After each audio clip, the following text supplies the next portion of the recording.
Hi everyone, it's James here. How are you all doing? Welcome to another video. So I'm relaunching my series, the Sunday evening CD listening couch. Not done an instalment of this since March last year. For a long time now I've been wanting to recommence the series, so I thought I would. So in this series I basically just show you and quickly talk about some of the CDs I've been listening to. Been trying to catch up with my CD collection now for some time, delving back into the collection, occasionally buying new things. So in this instalment, there's going to be a combination of stuff that I've had on the shelves for years and years, plus new stuff. In the background, you can hear this. This is Ambient 2, The Plateau of Mirror. This is Harold Budd and Brian Eno, very well-known ambient album, and one that's been helping me drift off to sleep on the sofa for many a long evening. Eno is an artist that I've been so kind of long getting to know. I've hardly ever owned his music. I've heard his music, I've streamed it, I've got it from the library over the years, but I guess it can be quite difficult to get hold of some of it on vinyl, particularly. Even on CD, you can't get all of his stuff very easily.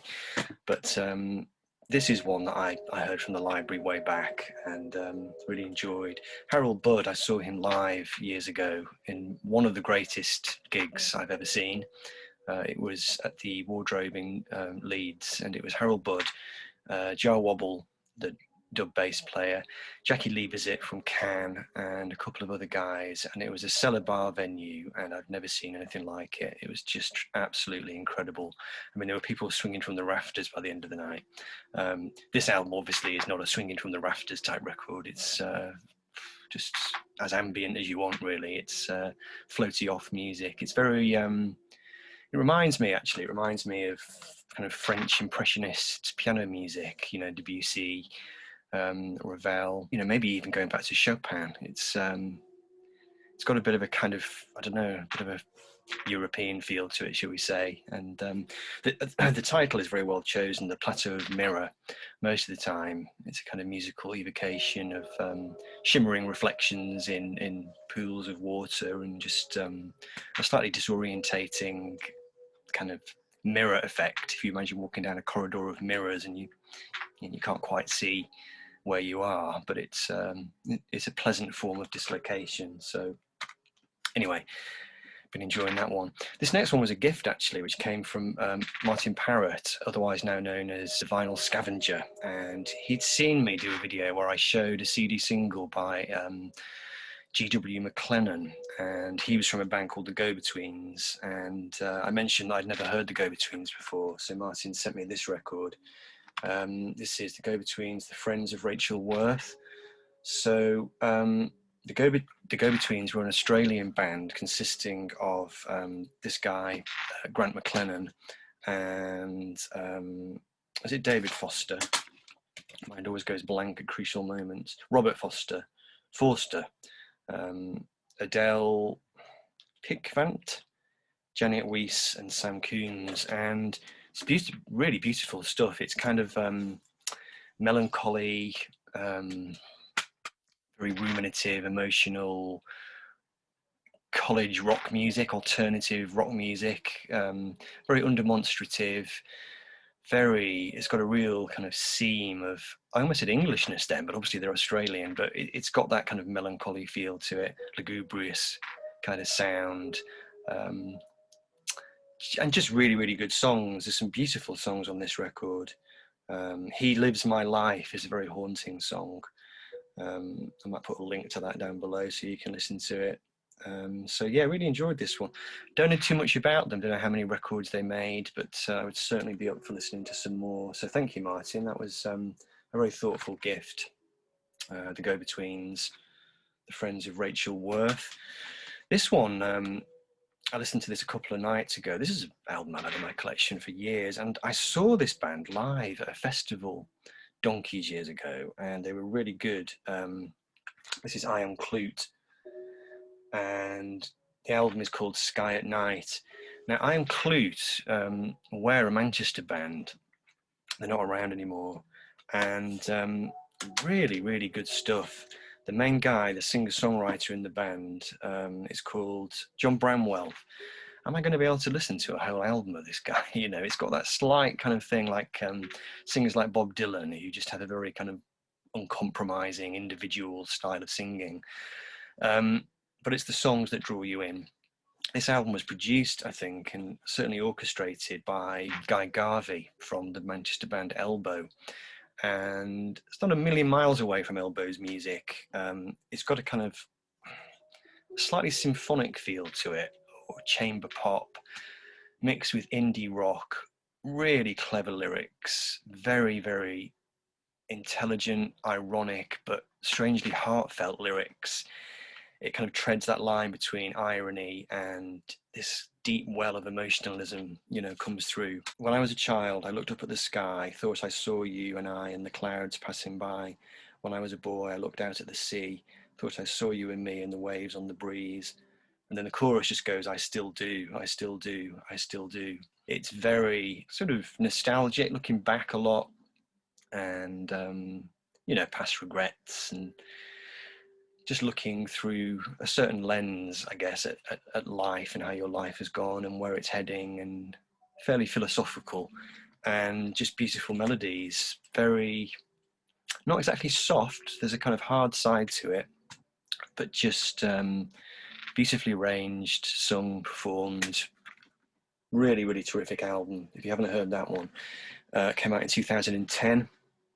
Ironclute and Sky at Night. Right, complete contrast. This one, quite a recent purchase, and this is a band that I was never into back in the day. And this is Marillion and Misplaced Childhood. Now, when I say I wasn't into them, I knew the singles from this record. I knew Kaylee, which I actually have on a vinyl 45, and Lavender as well, obviously. I mean, they were kind of big 80s hits. And for some reason, the actual band themselves sort of passed me by in a way. I think I always found Fish to be too vocally, I don't know, theatrical, in your face, a bit much for me, really. And to be honest with you, I mean, I've gone back and listened to this album now, and I still kind of feel that. I mean, they're a terrific band. They've just got great musicianship, great guitar playing, and such vision. I mean, Fish wrote this album about his childhood or his teenage years, when apparently he had a kind of doomed romance, and this album is him trying to make sense of it. And it's amazing the way he kind of spins it out into this kind of epic, truly epic album with vast scope to it, you know.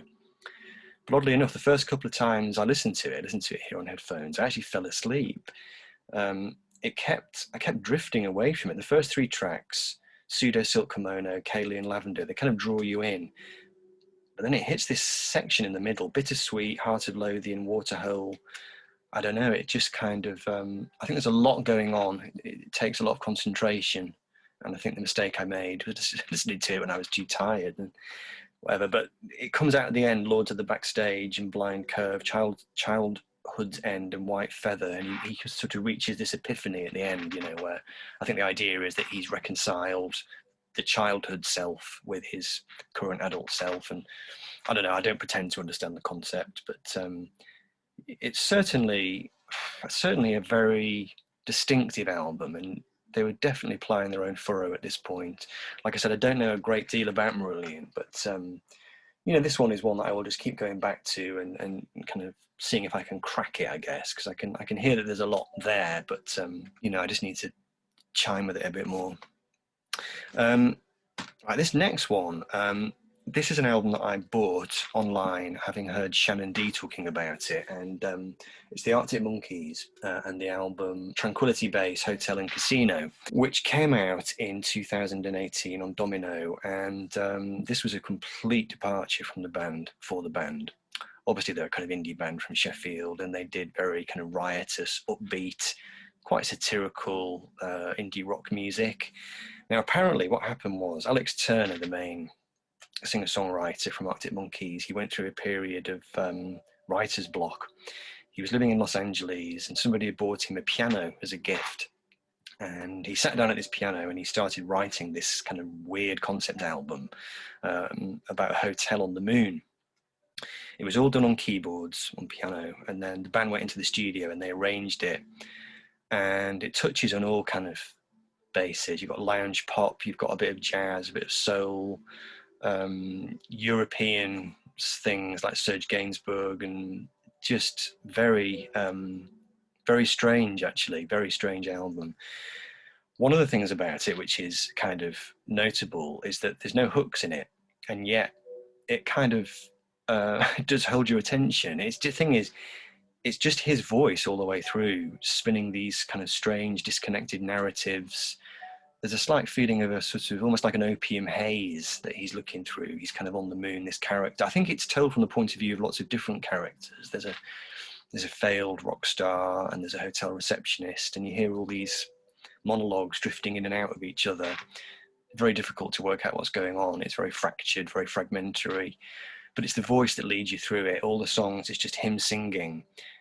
And the backing is it's beautifully done. There's kind of orchestral touches, there's bits of piano and quite a lot of synths, actually, quite a lot of cool sort of, analog synths. But it's the voice that kind of leads you through.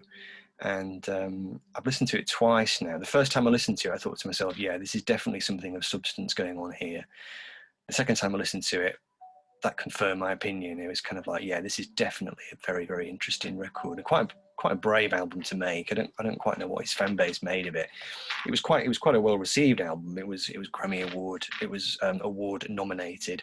Not sure if it won any awards, but it was certainly nominated, and definitely something that at that point, I guess nobody was expecting them to do it, and I've never quite heard anybody else do an album like this. So thanks to Shannon for alerting me to this one. I used to have the first two Arctic Monkeys albums on CD, but I got bored with them. I listened to them a few times, and as often is the case with these kind of indie bands, I'll buy the CD, I'll listen to it a few times, and then I'll usually move it on, But this one, I think I can imagine this one staying in the collection for a while. So yeah, that's it. That's what I've been listening to for the last few weeks. So hopefully I will get this series back up and running again.